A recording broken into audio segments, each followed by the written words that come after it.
district of San Francisco with a number of other young people, most of whom were into drugs. Answer. And I was sitting in the living room, and a man walked in, and he had a guitar with him, and all of a sudden he was surrounded by a group of girls.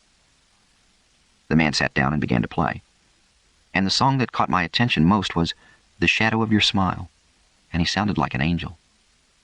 Question. You are referring to Charles Manson? Answer. Yes. And when he was through singing, I wanted to get some attention from him, and I asked him if I could play his guitar. And he handed me the guitar, and I thought, I can't play this. And then he looked at me and said, You can play that if you want to. Now, he had never heard me say I can't play this. I only thought it. So when he told me I could play it, it blew my mind, because he was inside my head. And I knew at that time that he was something that I had been looking for. And I went down and kissed his feet.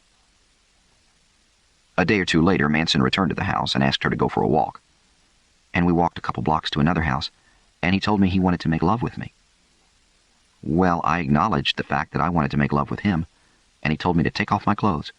So I uninhibitedly took off my clothes, and there happened to be a full-length mirror in the room, and he told me to go over and look at myself in the mirror. I didn't want to do it, so he took me by my hand and stood me in front of the mirror, and I turned away, and he said, Go ahead and look at yourself.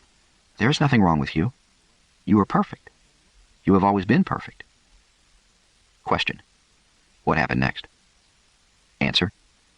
He asked me if I had ever made love with my father. I looked at him and kind of giggled, and I said, No. And he said, Have you ever thought about making love with your father? I said, Yes. And he told me, All right, when you are making love, picture in your mind that I am your father. And I did. I did so. And it was a very beautiful experience. Susan